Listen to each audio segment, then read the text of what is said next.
We are live. Hello, everybody. I am Cam of Cam and Focus with Geek News Now, and I have a special treat for everybody today. I am joined by the man, the myth, the legend, the devilishly handsome, I might add, Ray Porter. How are you today? I'm well. How are you? Doing great, doing great. It's so good to see you. I'm so happy to have you here. I'm Well, it's good to be here. ecstatic. Good to be Yeah, here. you're, I mean, my all-time favorite audiobook narrator. I'm sure that you hear that a lot, but Thank you. um, it's always such a treat to listen to a book, and you're the one who's telling me the story. It's very kind. Thank you. Are you able to hear me okay? Yes, yes, I can hear you fine. Good. Good. All right. So obviously you're a very popular audiobook narrator. But you're also a voice actor in general. What Mm. got you into voice acting? At what point in your life did you kind of look at yourself and say, "Hey, this is what I want to do"? Well, I mean, look at me. I have a face for audio. No, I'm an actor. Voice actors are actors. Many narrators are also actors, and Hmm. it's just another extension of different media to work in. Um, so I had always kind of been involved in like VO and that sort of thing, in addition to running around and yelling Shakespeare and doing all that stuff. Uh, Theater and film and TV, and voice was always just kind of another sort of tool in the toolbox. And then I started doing audiobooks many years ago and found that I enjoyed it, and people seemed to like what I was doing, and so that kind of led to more audiobooks, and it is sort of a snowball effect. And now I have a big old stack of audiobooks I have to get through. Um, but the listeners have been incredibly kind. And they listeners have, it's interesting as far as an audience. I don't know that I've encountered an audience that has more of a sense of ownership of the medium than audiobook listeners. And they really will say whatever they feel about it. I mean, you go read a couple of reviews, you're like, okay, you know. They have a real discernment, and I'm always very, very conscious of that. And I get wonderful messages from people. I get lovely, emails or messages, things like that on, Facebook or whatever. Um, you know, that I make the drive a little bit easier for people, which is always really gratifying to me, or I help them like get through their workday, which just, that's incredible because my workday is silly. I sit in a homemade tent, kind of back in the other room, and say funny voices. People have real work or listening to me, and I help pass the day. That really does mean a lot to me. That's no. I don't know how illustrative I can get in my speech, so I'll say that's no BS. That it really does mean a lot to me. Uh, and I've gotten incredible questions from people, incredible opinions from people, and it's an incredibly vocal audience, which is great. Yeah, it's funny, obviously a lot of people look at the reviews before they decide to invest themselves into an audiobook, and I can't tell you how many I've come across where where especially on Audible, where you can rate like the story, the performance, Yeah, and it's honestly kind of disheartening how many times I see story 4 or 5 out of 5, narration 1. Um, yeah. Oh, I've and gotten a the few of those. Yeah, I've what? gotten some of those. Oh, yeah. No, everybody gets those. There's always someone. If you read through the Audible reviews, there will always be one person. 1 star. It's like, okay, cool. Yeah, there's been a couple of audiobooks that I've wanted to listen to. I can't. There's one that was called Salvation, and I started this a few years back. I can't remember who the author was, but it was this hard sci-fi series, Yeah, and yeah, and I could tell that there was a great story being told, but the narrator just sounded like he was reading an essay. I mean, it was. kind of hard to stay invested. It's very tough. I mean, I hear from people. There's a lovely message on. Pardon me while I read this. Yeah. Here, how are you? Listen to several new series just because you were the voice. Oh, that's very kind. Thank you very much, Fenrir. That means a lot. Wow, man, straight down from Yggdrasil, walked away from Odin to write that message to me. Right on. Yeah, I mean, you constantly see, the narrator can make or break a book. That there are some narrators who will elevate the text, and maybe make a book better than it might have been just in a reading experience, which is great. Conversely, Sure. there's also the other way, which is like, you destroyed this book. I read it and it's Yes. good. You're just not. Oh, wow. A few messages like that too. Again, I mean, if you try to be everybody's cup of tea, you're going to just kind of end up being water. So I'm never particularly offended when people are like, I didn't like, what you did with that book, or the choices you made, or, I don't like Ray Porter as a narrator. Is like, it's okay. It's fine. There's a lot of incredibly talented narrators, and there'll be somebody who you like, Yeah. So, but I've been very, very grateful, exceedingly grateful to people that they like what I do. Yeah. Well, the first audiobook I ever heard from you, this was, I think, 4 or 5 years ago. I used to go through iBooks, and I was going through. I was just starting to get into audiobooks, and I came across the Bobaverse series. Oh yes. And I read the synopsis of the first one. I was like, oh, this sounds kind of interesting. And as I'm going through, I was like, oh my God, who is this guy? As it's going on, as soon as you did the Guppy voice, as soon as I heard acknowledged, I was in. Have to do it. Dennis is such a great writer, and man, he just nailed it. And I remember reading it and going, oh, hell yes, please. I'm ready to do this. And I've so enjoyed being able to read his stuff. So. Yeah, it's nice to come across an author that one that you work so consistently with, but also your voice just matches the context of their book. Another author that you do frequent work with is Jonathan Mayberry. Yes, I've been listening to a lot of his stuff. Kagan the Damned, Ink. I love Ink. What a great book. I love Ink. In fact, I've said to Jonathan that if that is ever made into a movie, I need to be, without doing spoilers, I need to be the fly guy. Oh, wow. I love that character.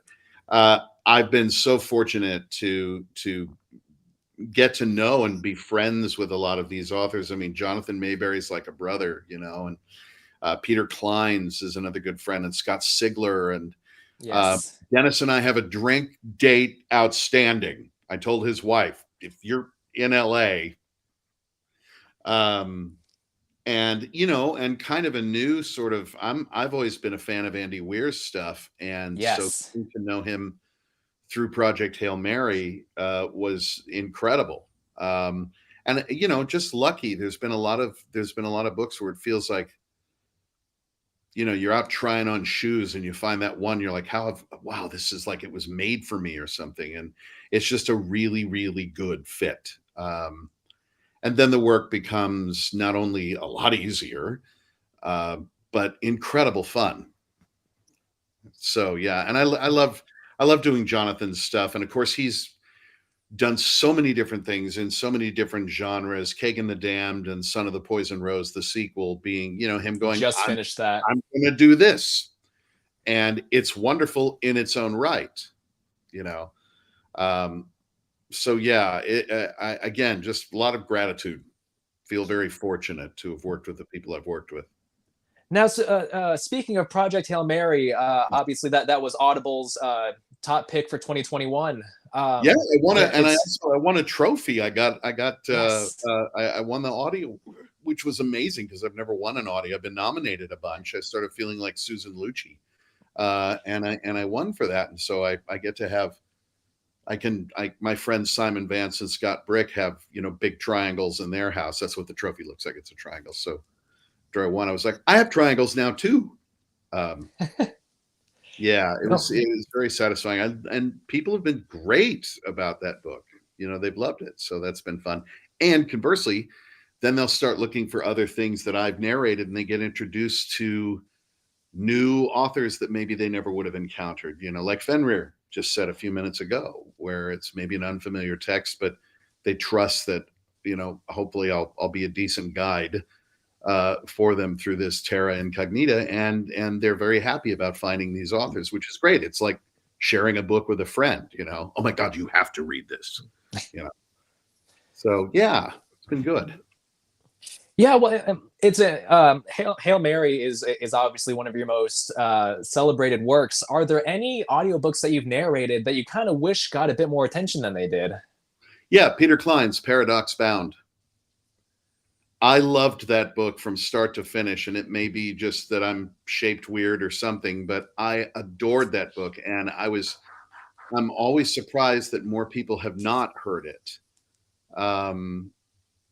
It's quirky, it's odd, it's certainly outside of any of the stuff that Peter has done, that I've done with Peter, the Threshold series 14 and those books. It's totally separate, it's totally different, and I just love it for a lot of reasons. And that's always the one that springs to mind, where I'm like, why don't more people know about that book? Yeah, I mean, I'll be perfectly honest. I haven't listened to it myself. Obviously, I know that you've worked a lot with Peter Klein. Unfortunately, my time is limited, and yeah. But honestly, if you have an opportunity, or you're between books or something, give it a go. It's great. Yeah, well, I'm having to go through them all bit by bit. I have a roughly 45-minute drive to and from work, and so that's my audiobook time. And the book that I finished before I finished Son of the Poison Rose, I mean, fantastic. Loved it so much. Was Mount Fitzroy. Yes. I mean, I was so invested in the Sun Sign series, and I'm like, I'm waiting for the next one. I'm just like, I'm itching for.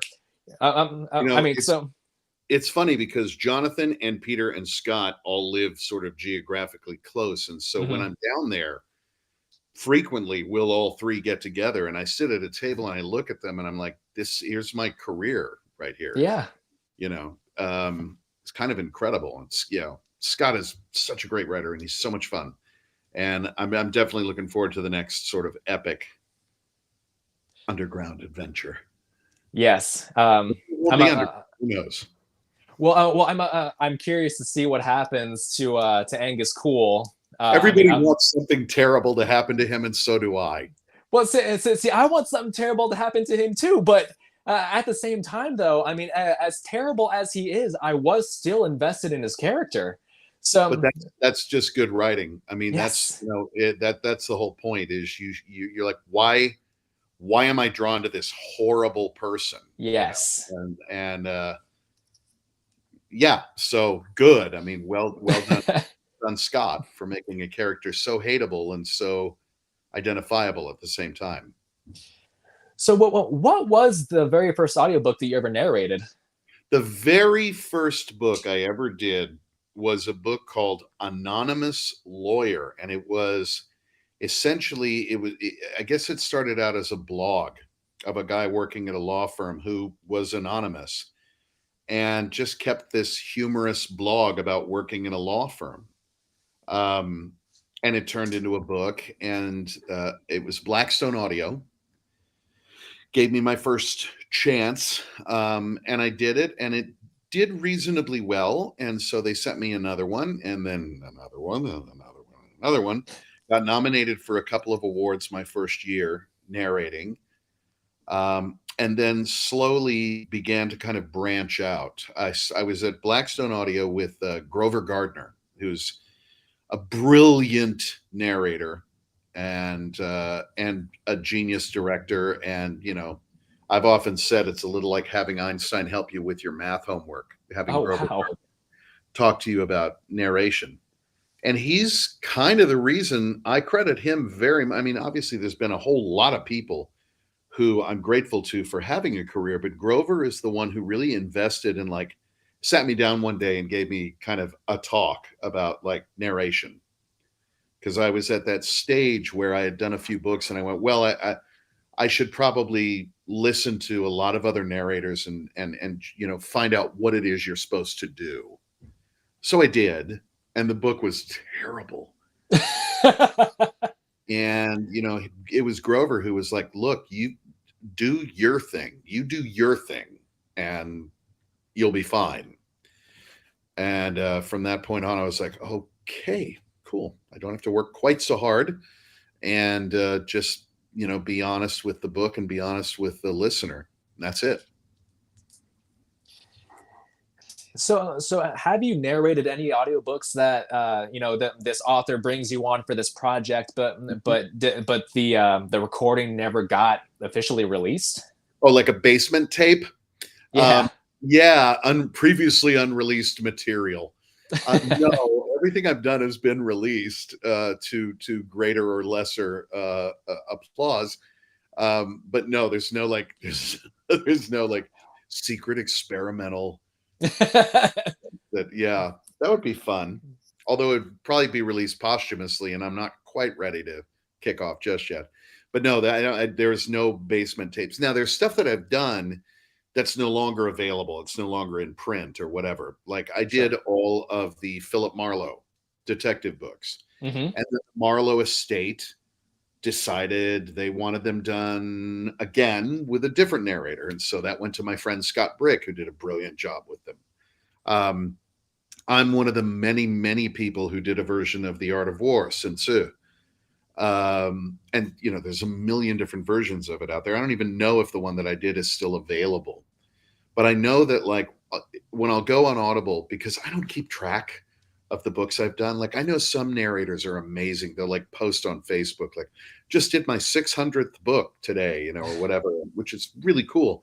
I've never kept track. So I rely on Audible to tell me how many books I've done. And I know I've done more than are available on Audible. Them get removed or they go away or whatever. And sometimes they come back. So it's yeah, that'd be about as close as you could get to a basement tape, basically. Sorry, that's So, incredibly loud exhaust driving oh, by. that's I live on a very loud street with leaf blowers and car alarms and a grocery truck that plays La Cucaracha with really loud exhausts and helicopters. And the fact that I'm able to get even a half an hour recorded some days is a friggin' miracle. yeah, I know. I know what you mean. I used to live in San Jose, California, and Okay. yeah, that's about as urban as I'm ever willing to go. Yeah, it's you know it's difficult because you want it to be a silent environment when you're narrating.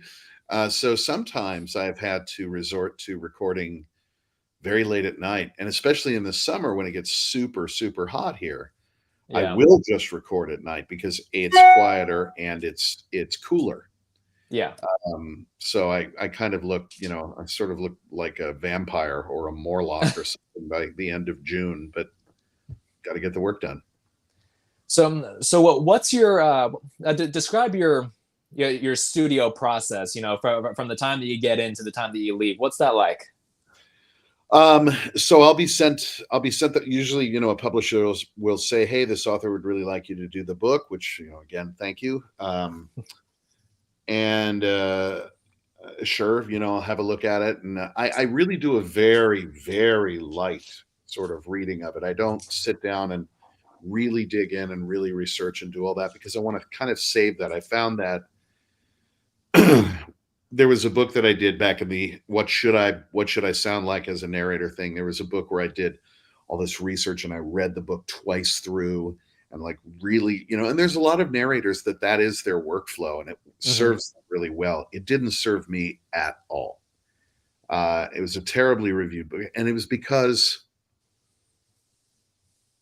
I likened it to like, boiling the vegetable or something where you took all the flavor, you took all the tomato-ness out of the tomato, it just it was not for me. And so I have found that spontaneity is really, really helpful in me driving the bus full of listeners through the story that the author has written. I'm going to talk in a bunch of shitty metaphors. I apologize in advance. By all Um, means. thank you very much. Um, it just it helps me that immediacy, so that if it's happening to the listener, it's also happening to me. Um, you know, I'm sort of known for doing cold readings of just opening it and starting recording, and it's somewhat true. I do read ahead a little bit just so there's no major pitfalls, but I do like it to be fresh and immediate for the listener. So I will get, I'll say to the publisher or whatever, yeah, sure, I think I can find room in my schedule for that. And being an old theater actor, I say yes to way too many things and end up behind. It's a great problem to have, and I'm grateful for it most of the time, except when you're staring down these projects and you're like, there's just not enough time in the day. Yeah. So I will start recording and just narrating the book, and then kind of let the book's voice be. Every book has a different voice. Every book has a distinct voice if you listen. And that's my job, is to listen to what the book is saying and then share that with everybody else. So that's what I try to do. Do the authors ever connect with you and kind of, I don't want to say coach you, but give you Oh, basic ideas on what, yes. Yes, absolutely. In fact, I just did a book for an author named Edward Savio. His previous titles in this timeline were narrated by Will Wheaton. So you can talk about Yeah. some giant shoes to fill. But Edward was amazing as far as what he felt about the characters, certain pronunciation. I mean, I didn't even have to do any research on his book. He just laid it all out there. Now, that was amazing. And you don't expect an author to kind of spoon feed in that way, but it was certainly nice. It was a great thing to have. I know some narrators don't like to be told what the author thinks the character sounds like or feels like or whatever. I Sure. appreciate it. It doesn't mean, and I'll get lists from authors sometimes saying, when I wrote this, I had in mind, and they'll cast the movie of the book in their mind. So like, I'm thinking a young Bruce Willis, here or whatever. Well, I'm not an impressionist, so you're not going to hear Right. Bruce Willis necessarily. But I try to take the essence of like what it means to me based on what they say that character is.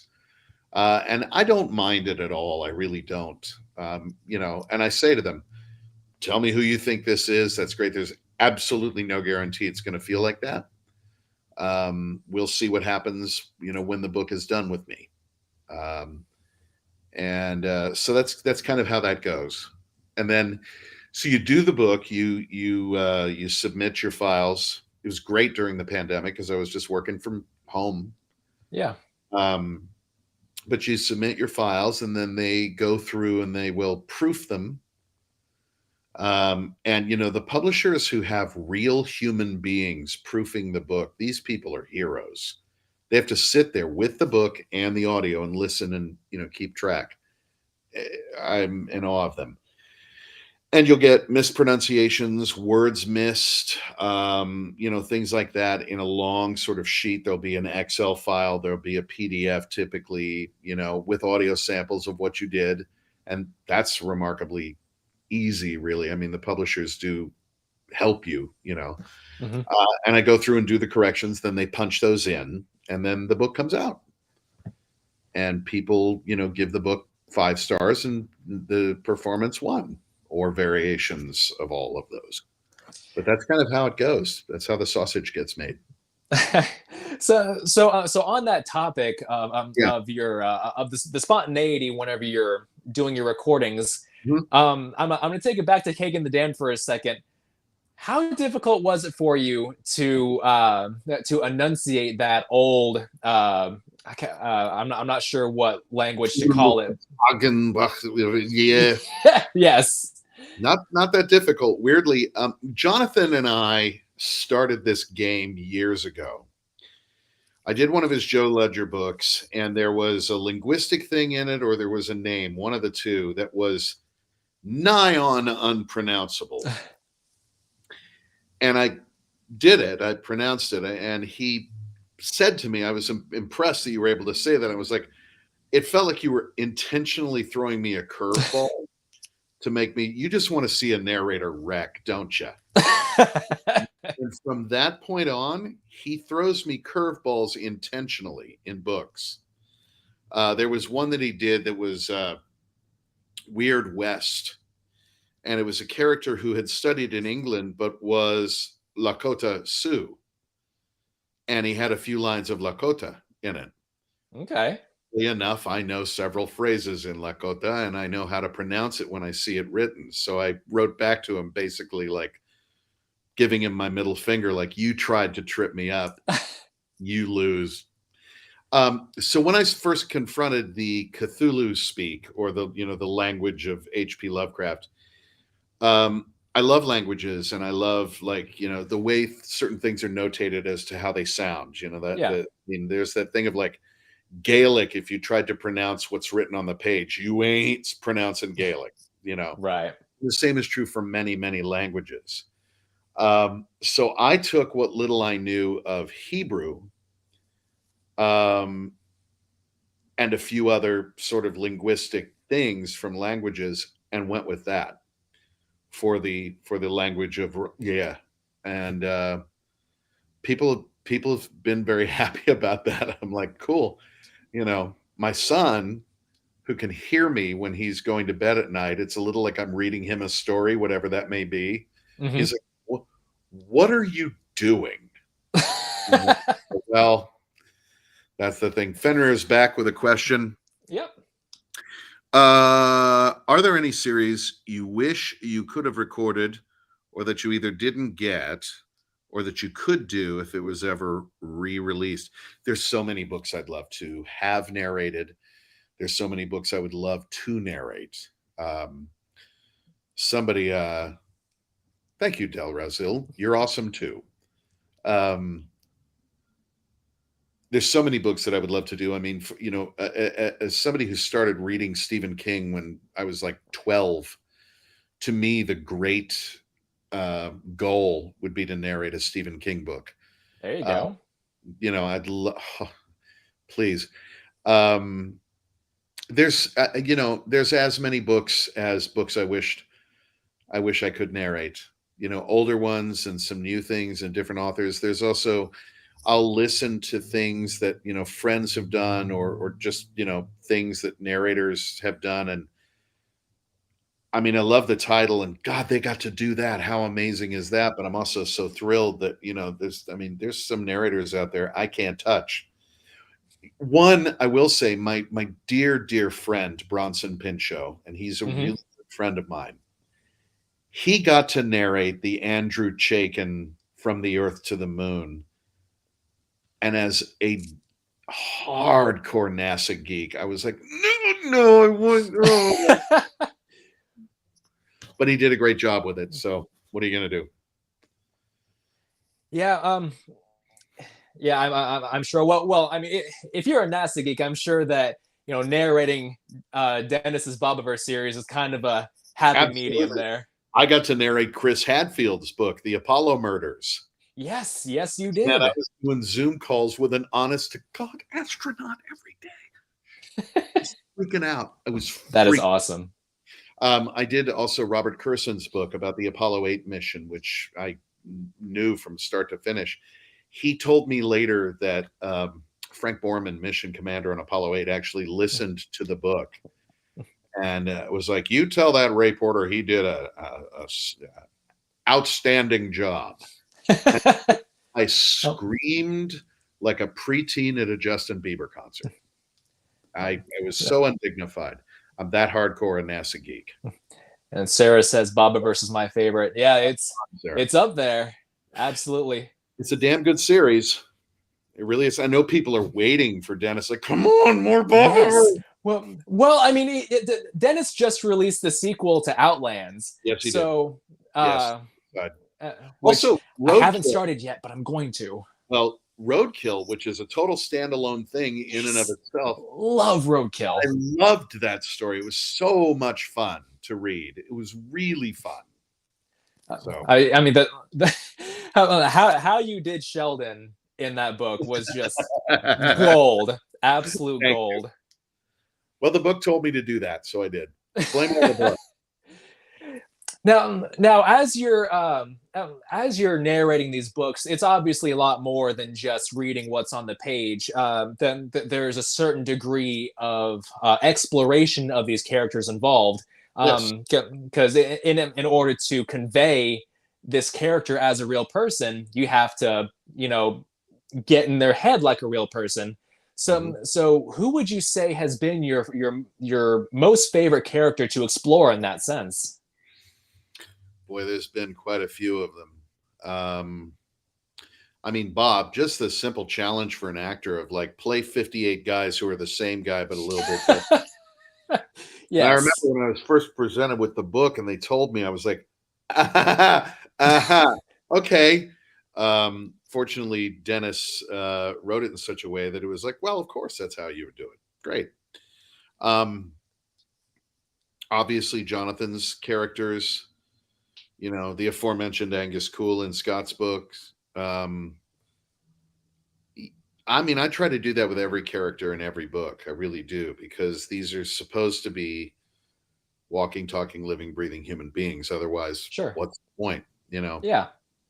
So it is about humanizing, and it's also really important for me that the characters and the text come first. I don't want people. I'm like I said, I'm incredibly grateful and gratified and frankly astounded that people like what I've done as a narrator, and it really brings me joy that people like that, and people have been so kind and all. That was The applause is amazing and incredible. I'm grateful for it. The most important thing is that the people who actually paid real money for these books get their money's worth out of it. So I'm not as important as the book is. I'm not as important as the character is. I don't go about performing a character like, dig me doing this. It's like, no, this is who this person is. And I really I try to stay the hell out of the way of the text, which is challenge enough. I've likened it before to being a mailman, where if I was your mailman and I came around your house every day and knocked on your door and then held up every piece of mail and went, okay, this is from your aunt. And I opened it and I read it out loud to you and told you what you should say back to her or how you should feel about it. I would be a certifiably insane mailman and should be taken away. Sure. No, my job is, you don't even know I'm there. You just open the mailbox and there's your mail. And it's really what I try to do as a narrator: stay the hell out of the way of the line of communication between the author and you. And I do that to greater and lesser degrees of success, but that's always the aim. And that includes inhabiting these characters. They have to be real, at least in my opinion. So What do you find to be the most challenging thing about all that? As far as ensuring that the text is honored, but also that you're able to convey these characters in a way that makes them feel authentic. What would you say is the most challenging a aspect of lot all of that that? has to do with the writing. And when I talk about like these characters need to be real, believe me, I'm fully cognizant of the fact that I've given voices to sentient otter-like beings, and Yes. something made of rock from a planet that speaks in musical notes, and make it real. Um, Yes. I love I mean, those. to be fair, Rocky's about as real as it gets. Rocky's damned real. Um, if if you look at a text and you talked about reading deeper into it, you know, Hmm. um, if you really look, if you really pay attention, you'll get all the information you need about a character, even when the author doesn't supply it. And in point of fact, it's kind of better sometimes when the author doesn't say, he was a tall, short man with a blonde voice, curly eyes, who spoke with a limp. It's just, it isn't all laid out for you and like, here, I've built this, have it. You get to create what you think that person looks like in your own mind, uh, which is marvelously entertaining. Um, so it's really just, what is the central, just get back down to that basic acting 101 thing, man. What do I want? How do I go about getting it? And that's true for every character in everything you read. They want something, and here's what they do to get it. End of. And just that, from that simple place comes Hamlet, Romeo and Juliet, King Arthur, Rocky, Ryland Grace, Joe Ledger. That's the central basis of it all. Um, I had a question in my head and I just lost it. It was there and then it Well, was since I gone. was yammering so much, sorry. No, no, no. It's not you. Totally my brain. I have a brain S- sieve too. It's okay. so as an artist, obviously, the artist is their own worst critic. But Oh, is there anything or any projects that you've done that you look back on and you're like, you know what, I nailed that? I never do. I never think that. Really? No, I never do. I never did when I was doing plays, when I was at the Oregon Shakespeare Festival. I never do. Oh God, I hate watching myself on TV or in films. I always, if I do, I'll like be like, oh, but I could have done that better. I've never, I honestly don't think I can ever say, oh man, I nailed that. The most I can say is, God, that was fun. Um, but I've never been able, I mean, and maybe it's not false humility for sure. I mean, but my imposter syndrome punches like Mike Tyson. So that's part of it. Um, Part of it also is, I really like having as much fun as the audience or the listener is with a story, you know? Yeah. And so to kind of be like, oh man, I'm good. Uh, Separates me from the story, and it removes me from the conversation, the author, the book, the listener, and me, and so yeah, I've never looked back. There's always something I could have done better. Always. Yeah. Yeah, I can understand that. I mean, I do a lot of creative stuff myself. I mean, I draw, I play the drums. I'm actually in the process of writing a book myself. It's been a passion project for a while, Yeah. and it's very easy to go through and just pick everything that you did apart, and suddenly you're left with something that is almost unrecognizable whenever you're done editing out everything that you found. But Right. every now and then I'll read a passage that I wrote and I'll become my own biggest fan for the day. I'm like, that Oh, no, was no, really believe me, good. there's things where I'm like, God, that went well, didn't it? Or I am pleased with what I did, in that moment. But I mean, this as someone who creates, it's not hard starting a project. It's really hard knowing when to step away when it's done, making the decision, I'm going to stop tweaking, I'm going to stop doing, I'm here it is, you know. Yeah. That's hard because it's frightening. But yeah, I mean, sure, there's things I've listened to where I'm like, well, that's actually not terrible, is it? That's pretty good, really. Um, yeah. And there's just books I've had an immense fun with. So Well, what book would you say was the most fun for you to record?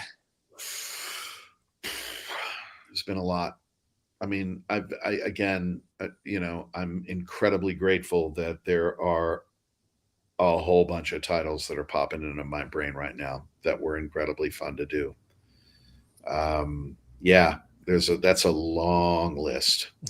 Probably real similar to a lot of like what other people seem to like, with maybe one or two wrinkles.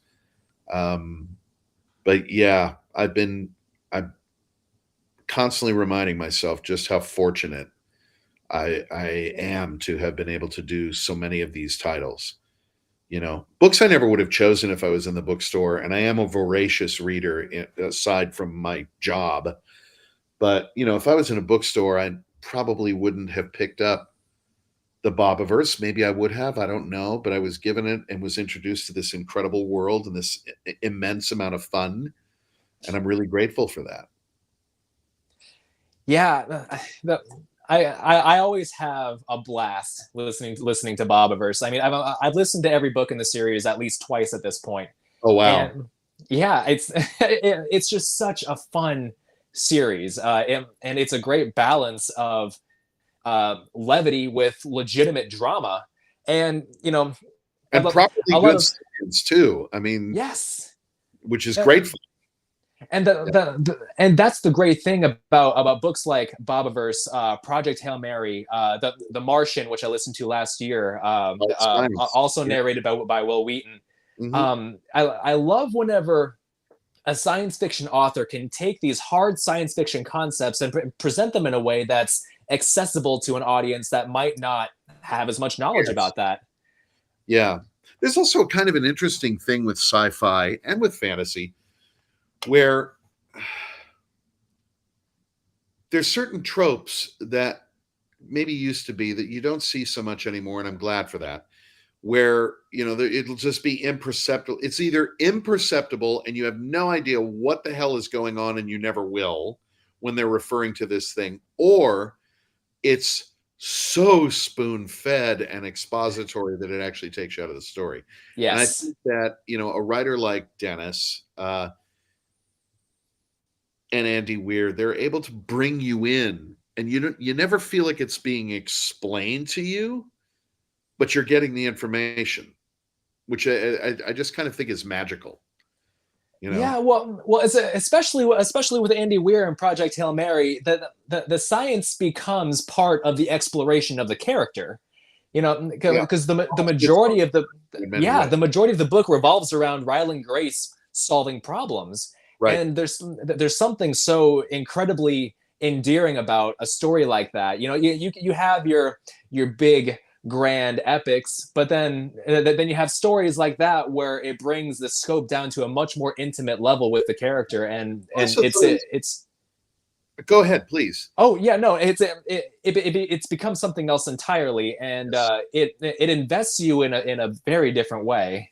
Well, it's also that I thought, particularly with Project Hail Mary, I felt like I understood a little bit what it must be like to be a scientist, the journey of discovery, of figuring stuff out, of working the Yeah, problem, of being at your wits' end, and then it showing you something you never expected. All that stuff. I mean, I felt like I was invested in the scientific process in it. Dennis as well. With the way the book starts and the development of Bob as he gradually sort of resumes being himself, with yeah, all science and the technical stuff that happens early in that first book. And I never felt like I was being talked down to, and I never felt completely in the dark. Those are incredibly, I mean, talk about a knife edge. And these authors seem to be skating it better and better and better, which is great for us. definitely. Yeah. Well, I know that one of my favorite I guess I would call it a performance. Well, one of my favorite narrations from you was the Singularity Trap. Um, Yeah. the way that each character was explored, they were all so different, and I mean the way that you brought them all to life was absolutely was phenomenal. I especially loved Admiral Moore, that Yeah. the hefty southwestern type of accent, his Yeah. gruff nature. I thought that was great. It seemed to suit the character. Yeah. Yes, Yeah. It seemed to that seemed right. I'm glad you liked it. Thank you. and Oh, also, I mean, my God, the Joseph Bridgman series by Nick Jones. And then she vanished. Hmm. From Chain, all that. His take on time and time travel is so fascinating, and I really do hope we see more books from him. Yeah, I actually downloaded the first book into Audible last week. I just haven't gotten around to it. Yeah, Um, it's but great fun. but I saw that time travel aspect, and I'm always kind of iffy going into time travel because on the one hand, it's a concept in which there are all kinds of rules that you're kind of expected to follow, but on the other hand, there's not really any rules at all. You can kind of create your own. Exactly. Exactly. And it's also, I mean, I don't think it's been done to death, but it's been done so many different ways. Yeah. You don't really know what to expect in it. But I really do think that Nick's take on it is fascinating. That was an interesting experience. And I've seen a lot of reviews that are bothered by the fact that, it takes place in England, basically in Cheltenham. And Nick is British. And when he first approached me about doing the book, oh, thank you. Thank you, David. Uh, if he had read even a single paragraph of Project Hail Mary as Dark Side, oh my God. That's our new Rocky. Yeah, exactly. You sleep idle. Oh my God. Bad. Or just jazz hands. Oh my God. Fist my bump. I'm seeing action figures that are really awful. So where the hell was I? Oh yeah. So Nick contacted me and said that he really, really wanted me to narrate the book, and I said, okay, I have real misgivings because it's first person. I have real misgivings about asking the audience to go on that long of a journey with me doing a British accent. Right. Other characters in the book, I'm fine with them, having their British regionalisms, and all of that stuff. But I worry that if I take on a British accent for all of the book, we run the risk of taking people out of it. It's you have a choice of that, or you have a choice of me speaking in the way that I do with the character, and we sort of let it lie that this happens to be someone with an American accent living in the UK. And he was like, I'm not sure what to do. I don't know that anybody's going to believe that somebody who lived in the UK would have an American accent. And I'm like, I lived in the UK for like 3 years. I don't sound British, and I never did when I was over there. So I do think it is believable. There are certain things that creep in, and that sort of thing. But I don't know. I'm not sure if people are going to go on the ride with us or not. And I was very nervous about it. But people seem to have been favorable. Obviously, there's a few people who are like, "What the hell?" No.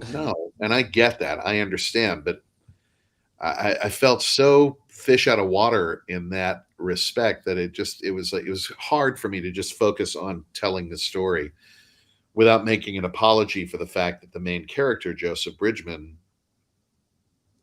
inexplicably to some, was not speaking, with a British accent. So I've gotten some angry thoughts about that. And, the thing is, all I can say is, mate, I lived there for a number of years, and I may have picked up some words and word choices, but I used to hate that, especially actors. They, go to London for 2 weeks and come back and be like, oh yes, it was marvelous. I so enjoyed being there. And London really is, it's like, dude, you're in city. Chill. Yeah, and all it's going to take is for them to end every question with "in it."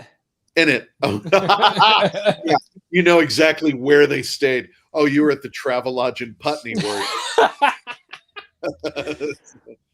you? And you have done a lot of accents across your books. Like Kagan the Damned. Obviously, you have Took. Yeah, he has an accent. yeah, The king of kind of, Samud has an kind of, accent. yeah, kind of unidentifiable. I didn't want to go too hard with like Arab, Irish, Scottish, you know Sure. what I mean? So, and also, I mean, talking about accents, if all you're hearing is the accent, I'm not doing my job. Right. Um, and people talk different, without an accent. Accents are very fluid, very weird sort of things, um, which gives you a lot of latitude when you're doing an accent, but it should never be like the whole point. Try mixing UK, but fly through Toronto. Oh, well, that was a well, that was a bloody brilliant shift in hockey, bro. Eh? Oh my God. I No, got I got his. Well, I have friends that are it's from Canada. seen in it. Sorry. I have friends from Canada, and I've watched some Canadian films. The most notable of which being, I don't know if you've seen it. It's called Jurassic Shark. It's a terrible, just Oh, awful movie. Awful movie. excellent. I love a Um, horrible film. oh yeah, well, it's enjoyable. Don't get me wrong, but it's on like the so bad it's good kind of spectrum. But Right. all the actors in that film are Canadian, and it's funny to catch certain inflections that they incorporate into the speech. Like that they don't say "I'm sorry," they say "I'm sorry," I'm sorry. Yeah, sorry. um, or Yeah. they don't park the car, they park the car. Yes. There's, and again, I mean, you want to talk about regionalisms and different dialects and like that kind of thing. I mean, it's nuts. I know people. Thank you. I know people from all over that country, and I mean, there's some people with like strong Irish accents, even though Really? they're 10th generation in Canada, or it kind of depends on where you are and your parents, and all of that stuff. So yeah, I mean, when I'm confronted with a Canadian, I don't just immediately default to, oh yeah, no, it was a great shift. I mean, we sure gave them a go. I'm hoping when next week when we play the Cavs, we're going to be, it's like you know you can smell the hockey bag. Anyway, Yes. yeah, uh Let me see. uh was there, oh, the text is too small for me to read. yeah. Was there a time during Project Hail Mary you had to stop and go, wait, what? About all that math and science? I had to reread parts myself more than a couple of times. I'm a big old science dork, so I just lapped it up. I loved it. Pronouncing some of those things and saying them correctly was a bit of a thing. There's always a thing whenever you're in a book and you're confronted with like mathematic notation or high math. It's like, how do I actually express this verbally? Or worse, like let's say you have a Russian character and they haven't transliterated the language. They've just got the line written in Cyrillic. It's like, yeah, dude, no problem. Out my Russian, a lot of cut and paste in Google Translate and hope for the best. Yeah, no. Well, No, there. Oh, I'm sorry. I'm well, I was sorry. going to say no. So, David, to answer your question, I really just loved all of it. There was definitely times where I'm like, where the hell is this going Yeah. scientifically? And thankfully, Andy Weir takes us there gently. Yes. So, Yeah. I think one of my favorite science things to learn, between Project Hail Mary and Bobiverse and stuff like that, is how much time dilation plays a factor into the storytelling. yes, Um, that's the kind of thing that makes me think more about time travel, because the yeah, way that, like, this idea that I've kind of formulated in my head is, so if you and your friend are standing across from each other, mhm, and your friend turns on a flashlight, and at the very same instant you move faster than the speed of light to put your hand over that flashlight, did the yeah. flashlight ever turn on? So it's like It's kind of a these. modern take on if a tree falls in the forest. You know, Yeah. you put your hand over the flashlight. I mean, technically, then your hand would be illuminated, right? Right. So, But if short you distance, move faster than the speed of light and you're gonna have it over Light out. before the flashlight turns on, technically. But it's an analogy that I thought of one day, and I was like, interesting. Yeah, that's a definite. The thing I love, and when early on Blackstone was like, "What sort of things do you like to read?" And I was like, "I'm a big old physics geek. I love that kind of stuff." If you have any audiobooks of that, go for it. And for my sins, they gave me several. And something I learned about high math and physics and all of that is that at some point it gets so far out into the theoretical, like especially if you're dealing with quantum, Yeah. that you actually can start to smell the marijuana being smoked in the door. How do I know the color blue to you is the same as it is to me? Are you speaking from personal experience here? Oh,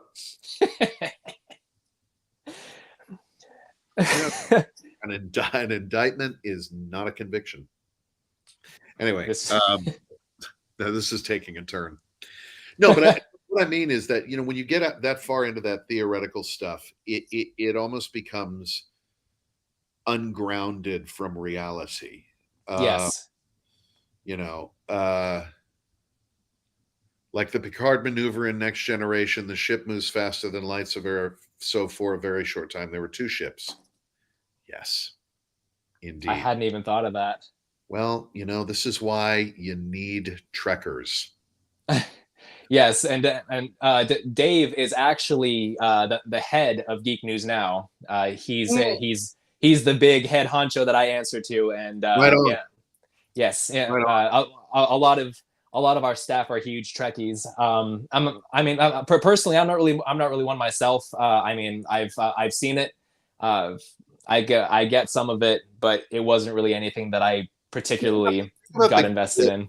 The gift those shows gave us, though, very important, I think, developmentally. I mean, you want to talk about some hard theoretical science being like dramatized, and so when you're talking about like a puzzling concept, to have somebody who was an aficionado of the show go, "Oh yeah, no, it's just like when the Enterprise did this," and everybody in the room goes, "Oh yeah, right, cool." That's brilliant. It made science accessible. I love that. So I'm a big fan of references. Yeah, my dad is a huge Star Trek fan. He actually owns a full size replica of a bat'leth sword. Wow. Yeah, that was hanging on his wall for a good long while. And, Yes. as a kid, I would look at that thing and just like, that is awesome. That is the goal right there. Oh, it looks so cool. And I've had a couple of friends that have had them, and I'm like, wow, that's the embodiment of tetanus right there. You're just gonna get cut. Yes. Yeah, and it's funny to say that I work in urgent care, and so a lot of my patients that come in, like stepped on a nail, got bit by a dog, something like that. Right. The first thing we think of is, okay, tetanus, prevent it. Yes. Do you know how many as a Shakespearean actor with swords doing history plays, do you know how many tetanus boosters I've had? I couldn't imagine, truly. I got sword cuts all over. I mean, it's bitching. What's that scar from? Oh, that's from a sword. What? Yes. Where you go to the ER. What happened to you? Took a broadsword in the face. It's bitching. You're the only one in the room. Well, I did saber fencing for a while, and I did foil primarily, but I did a little bit of saber as well. That's crazy. It was so much fun, man. But then in high school, I was hanging out with a buddy of mine, and he's a big sword collector. I am too, but him more so. Yeah. And we're 17 years old. We're like, hey, let's play with swords, because why not? And I ended up getting sliced across my thumb, and I'm looking at my thumb bleeding. I'm like, oh god. I can handle other people's blood and guts, but when it comes to mine, I'm gonna pass out. Oh my goodness, this is important to know in urgent care. Yeah, this is very important. I mean, yeah, the whole let's play with swords thing. Yeah. Theater actors, you will know them by their scars. Yeah. I've got permanent hearing damage in this ear from gunfire in one play. I've got a bullet hole in my arm from another play. I've got Wow. sword cuts all over my body. I've got part of my meniscus removed. It's like I did a play a while back with an actress who was one of the original cast members of Wicked on Broadway.